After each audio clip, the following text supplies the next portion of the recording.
Today, Marlins relief pitcher Cade Gibson joins the show.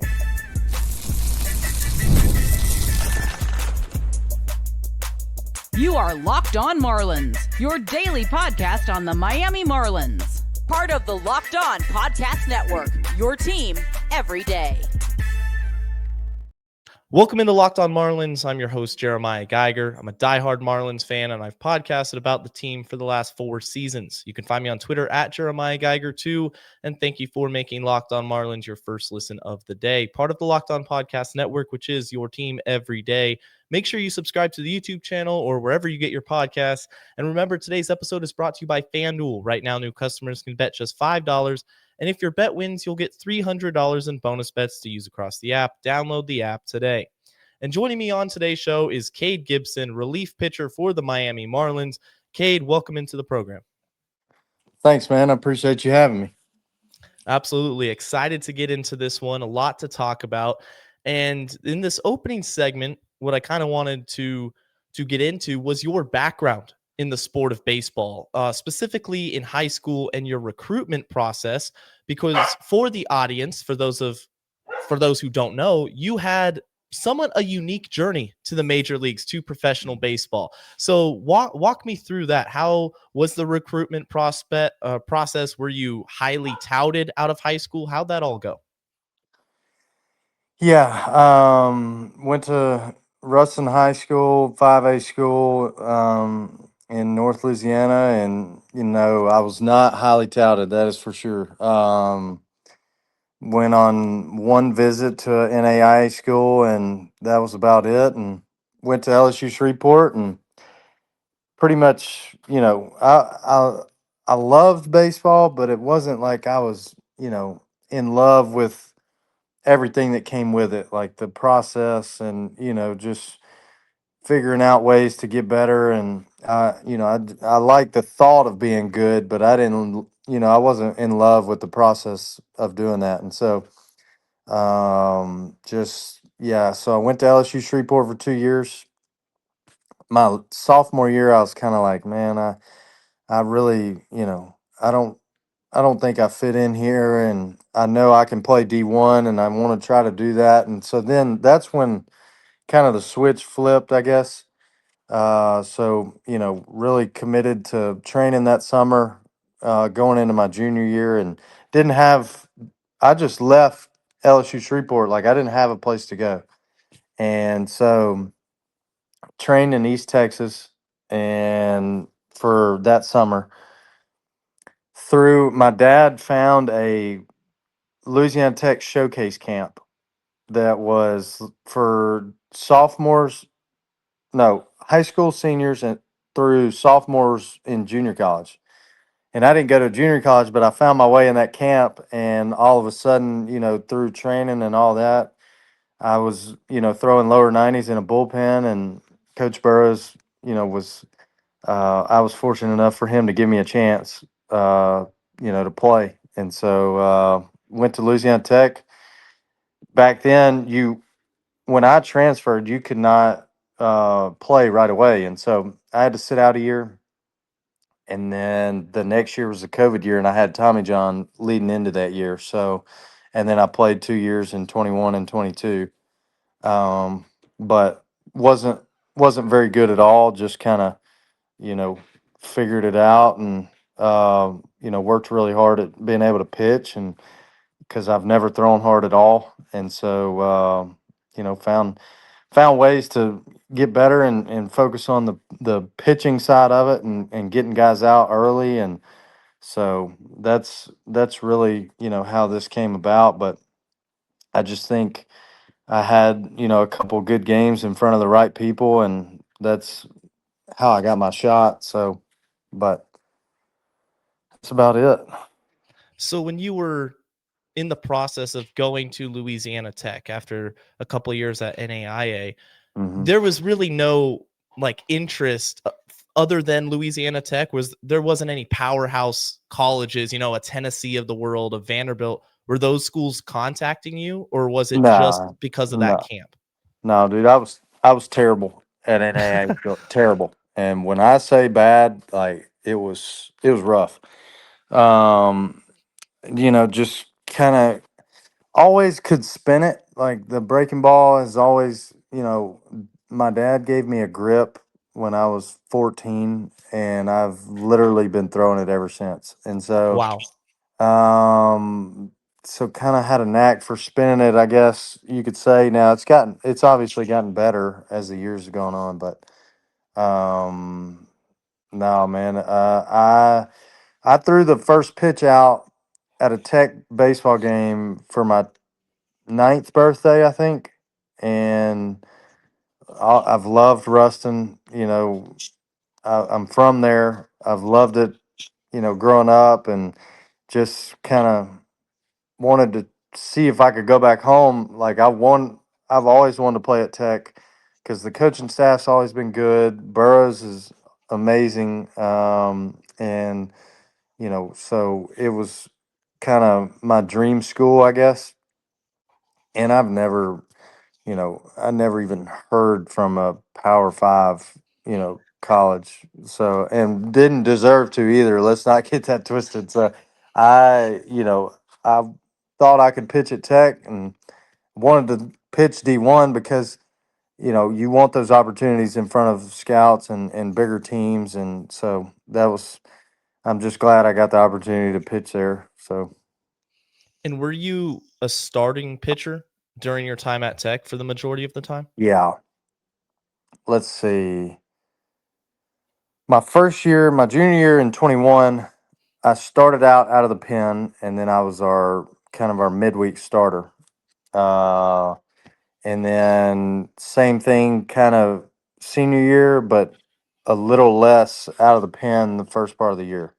So, and then let's say I think the season starts in February. So let's say I think the first 2 weeks, 3 weeks, I was in the pen, and then after that, I was starting. So. Okay. Mhm. And so you get drafted by the Marlins out of Louisiana Tech. It sets in like, hey, I'm about to embark on this journey to be a professional baseball player. You're going through the minor leagues. Was that something you had expected, like from the time you started college or had committed to Louisiana Tech and started pitching there? When did it click that, hey, I'm going to get drafted here? Not to the Marlins, but to a major league baseball team. No, I was watching the TV because I knew some of my teammates were getting drafted. Wow. That was the only reason I was watching the draft. And then I happened to get a call in the ninth round, I think, and the Mets called me first. We're like, "Hey, I think I think we're gonna take you." And then right after that, the Marlins called, and I think, if I remember correctly, the Marlins had the pick before the Mets, and they were like, what do you what's the money? I said, dude, I don't care. Sign me. Like, I do not care. I just want an opportunity. That's it. And so yeah, and then got taken by the Marlins. That's awesome stuff. In the Yeah. next segment, we're going to talk about your journey through the minor leagues. So you get drafted. We talked about your college experience, getting through Louisiana Tech, making it to draft day. You get selected, but then what came after? So we're going to break that down, and that'll come up right after this. Today's episode is brought to you by FanDuel. The NBA is back, and there's no better place to get in on the action than FanDuel, the official sports betting partner of the NBA. Even if you missed the start of the game or you want to ride the hot hand, FanDuel has live bets on everything from who will score next to fourth quarter comebacks. They got live bets. You can combine them into a same game parlay for a shot at a bigger payout. It keeps every NBA game, NFL game, MLB game exciting, especially when your team's making that late push. And right now, guys, FanDuel is offering new customers $300 in bonus bets when your first $5 bet wins. So go over, head to FanDuel.com to sign up and play your game with FanDuel, the official sports betting partner of the NBA. Remember, the live bets are there. You can combine them into parlays, and you also have future bets, which a lot of people like futures bets. I know the NBA just started. Will the Thunder repeat? They might. If you have a hunch, go over. First $5 bet, $300 in bonus bets. That's FanDuel.com. I'm back here with Cade Gibson, pitcher for the Marlins. Shout out to all the everyday listeners who make Locked On Marlins a part of your daily routine. Cade, you get drafted. It was in the 10th round by the Marlins. So the maybe the diehard fans know who selected you, but the majority of baseball fans aren't paying that much attention late into the draft. I think Major League Baseball's draft is a very different setup than, say, the NFL or the NBA, for example. But you made it. You made professional baseball. You signed that contract. What came next? Where did you start off at, and how was your first taste of professional baseball? Yeah, so went straight to rookie ball, and I don't want to get his name wrong. My first taste of professional baseball. Um, who was it? It was I think Mercedes was his last name, and I think he's had a couple, couple injuries that's kept him out. But he was the first pitcher I saw in rookie ball, and he's warming up to go in the game. Warming up, throwing 100. And I was like, oh my gosh, I better get my stuff together quick. And so, yeah, so that was my first introduction to pro ball.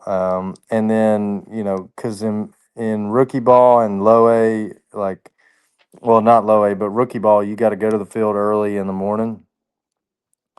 And it was Spanish music at 6:30 in the morning, and so like that was my first taste. Obviously, being from Louisiana, I never heard that, so it was cool, and but it was different, So it had to, it took some adjustment, but no, man, it's been a great ride, and but let's see.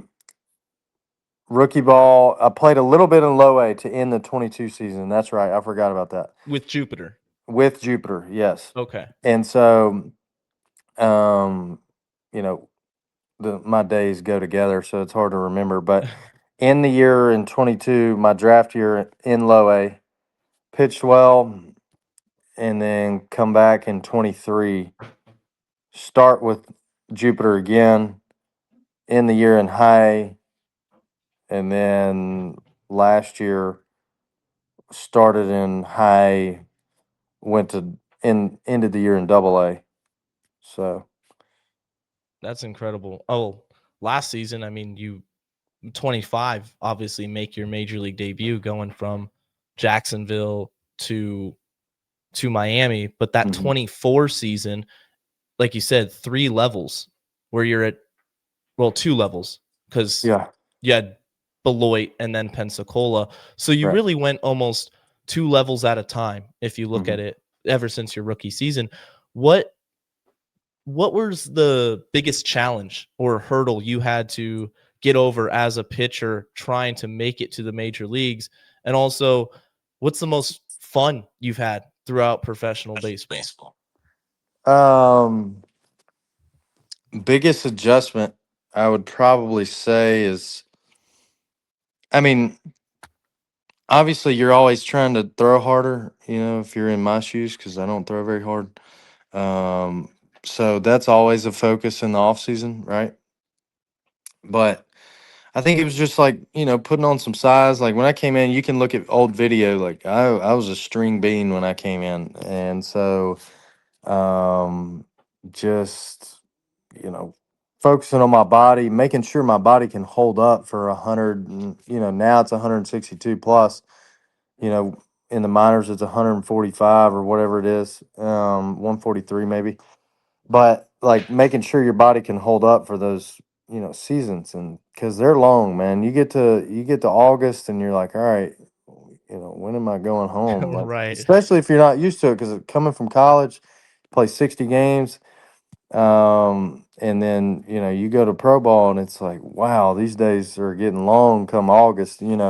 So just making sure my body and mind can hold up for that long, and just fine tuning my stuff, like this year, I think it was just huge adding the sweeper, and the little baby slider cutter deal, and but really focusing on my fastball lanes. Like, all right, if I need to execute a fastball up, I can do that. If I next, in, out, up, down, whatever it may be. So doing that and making sure I can land any pitch anytime that I want to, I think is just a huge thing, because if I don't, I don't throw 98, so I got to be able to land it wherever and whenever I want to. So I think that's probably been the biggest adjustment, is just being super consistent with off speed, and then your fastball, lanes, and kind of you can get even further in that, like,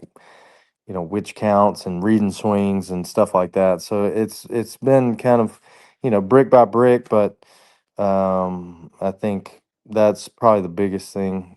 Most fun, dude, I don't know, man. We've had some we've had some good clubs.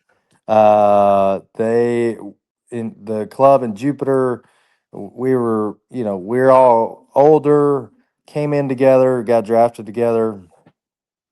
Um, and it was a bunch of college guys on the team, and then we all went to Beloit and then Pensacola. When you start getting into Pensacola, you've gotten guys that have been there a while, and then more so in AAA, you got guys fighting trying to make it. And like, I had heard that AAA is kind of salty vets that have Right. been to the league, and they're trying to make it back. But dude, that the team in AAA this year, this past year, was phenomenal. I love those guys. Nobody was, you know, worried about going to the league. I mean, obviously that's the goal, because you're right there, you're a phone call away. But it's we just had such a good camaraderie about us, and just was trying to win and have fun, but still develop at the same time. So like when we were at work, it was work, but in the locker room and stuff like that, man, we had a great time. But I would say most fun was probably last year in Pensacola, the 24 season in Pensacola. We just had a great group of guys.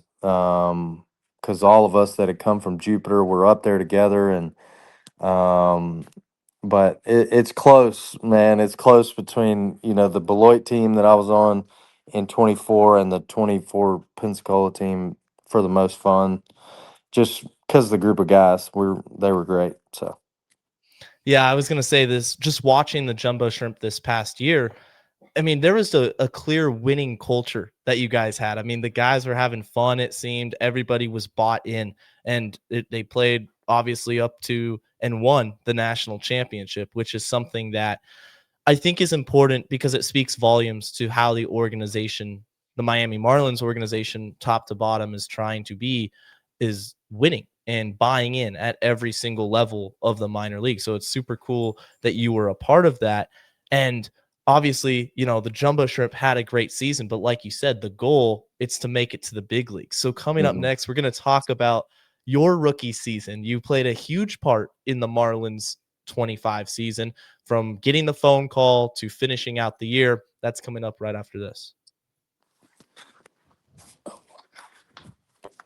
This episode is brought to you by PrizePicks. You and I make decisions every day, but on PrizePicks, being right can get you paid. Don't miss any of the excitement of this sports season. Whether you're following the NFL, the NBA, or both sports, there's no better time to jump in on the action. If you haven't tried it yet, PrizePicks is the simplest way to play. Just pick more or less on at least 2 player stats, and if you get them right, you win. It takes less than a minute to make your lineup, and you can play anywhere PrizePicks operates. That includes states like Texas, California, and Georgia. You can use PrizePicks during football Sundays and NBA tip-offs. It keeps every game exciting.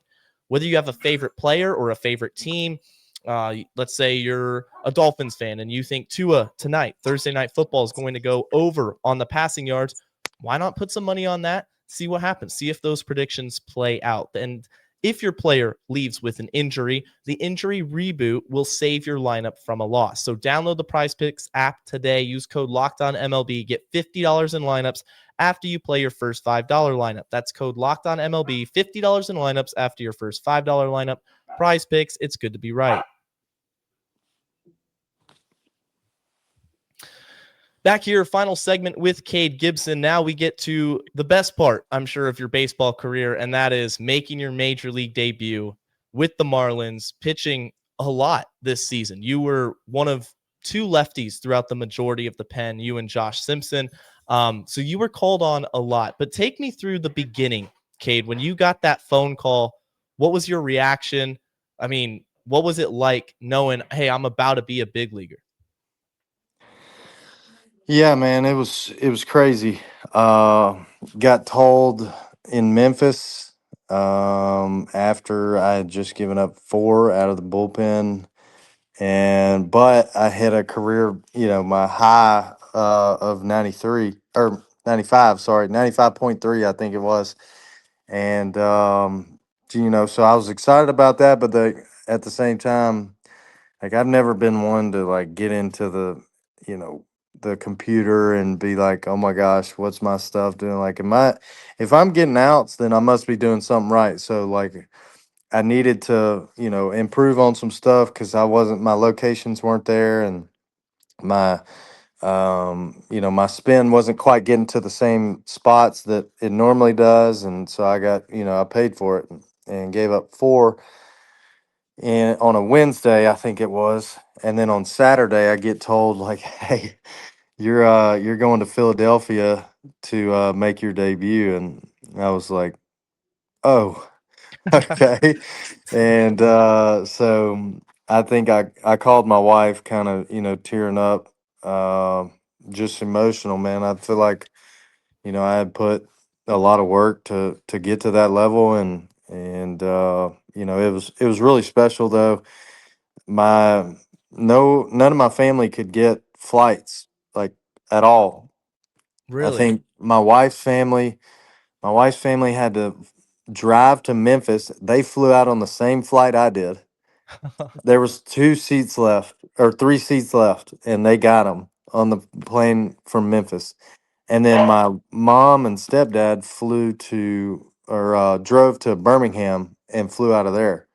So like around town, like there was no flights to get to Philadelphia. So kind of had to do some scrounging around, but they all got there, and it was a special day for sure. Obviously, helping us win, and because ultimately, man, I was gonna enjoy the day no matter what, but like I'm also there to do a job and help us win. So I was excited to get that done. Absolutely. And I mean, you look at your rookie season as a whole, you pitched really well. 44 games, 54 and 2/3, an ERA of 2.63. I mean, anytime I think you have an ERA below 3, you're doing something right as a pitcher, especially being a rookie, being one of the only lefties really that the Marlins had all season. I think that was one of their areas of concern was we don't have enough lefties because if you weren't going to go or Josh was unavailable, then where would the Marlins go? It was righty, righty, righty. So you played a huge role for this team.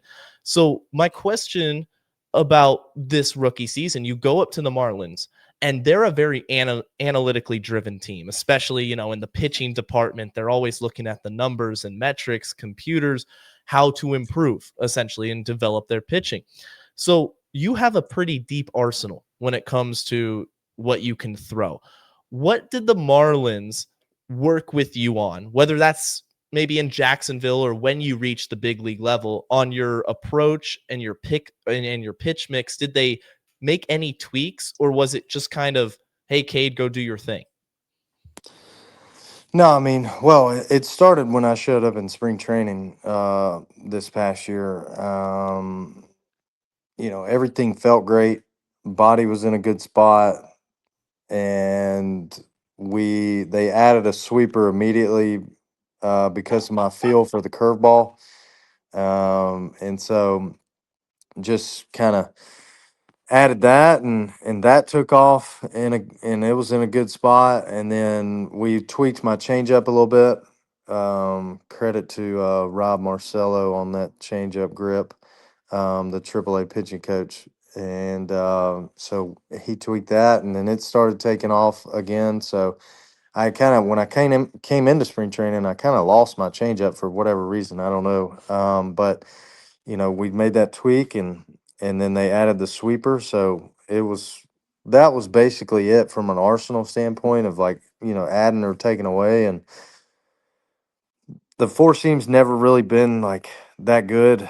Now when I get it in the right spot, yes, it is good, but I've never been one of those high vert guys. My two seams, kind of my bread and butter. And so we're working on the four seam, but it was just after they added the sweeper and tweaked the changeup in spring training, it was like, all right, this is it. This is what you got, and go compete, So, but no, I think the pitching department, especially for the big league team, I think they do a great job, and they know, it took us probably a couple weeks to get familiarized with everybody and each other, but they kind of know that I'm pretty simple, and I want the just give me the information, and I'll get a feel for it. I feel like I have pretty good feel when it comes to making adjustments, and uh, what they tell me. I feel like I can make that adjustment fairly quickly, and so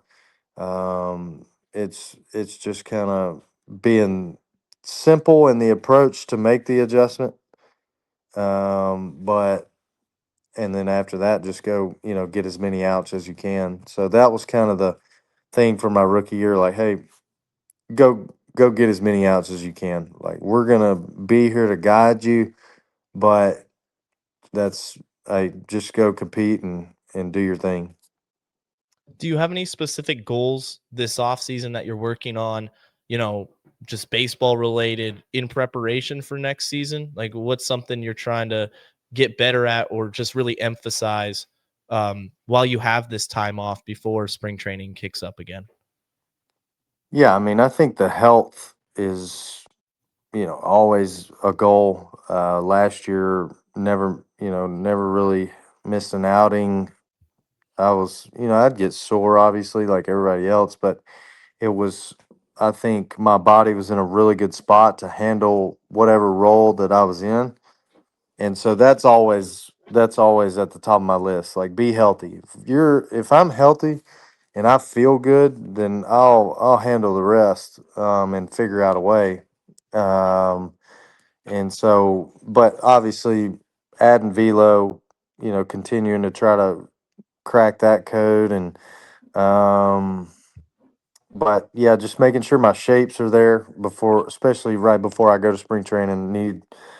I just need to see my shapes. So, like, my curveball needs to be up and down. My sweeper needs to be side to side. My slider cutter needs to be firm. And then, the fastball needs to get, like, I need to be able to throw the four seam glove side and the two seam arm side. And then after that, we start mixing and trying to, if we want to throw the two seam glove side, then so be it. Um, if we want to backdoor breaking balls, then we get those down. But my shapes are the most important to me as far as how I feel like I'm dialed in. Like, if my stuff's spinning good and it's got the right shape, I'm good. Like, then we can really try to make better adjustments. Whether, like I said, going backdoor with a breaking ball, or because sometimes if you try to go backdoor, you'll either yank it or leave it high and arm side. So um, cleaning those things up, making sure that's there, and then obviously adding the velo and being healthy. So. As they say, like, the best ability is availability. So Mhm. that's it's super huge, especially with pitchers, because we see it all the time. The injuries Yeah. happen, and so it's great. Yeah. I'm really excited for this upcoming season to watch what you do, watch what the bullpen does. I think it was an underrated aspect of the Marlins team this past season. There's a lot of guys there that, you know, the national media, they're never going to pay attention to the Marlins, but until they win, which hopefully is soon, but guys are out there throwing. So, Cade, I want to thank you for coming on the show, man. It was great to talk with you. Yeah, man, I really appreciate the opportunity, and look forward to doing it again. Absolutely. That's going to do it for today's edition of Locked On Marlins, guys. Until next time, stay safe, stay locked on, and let's go Fish.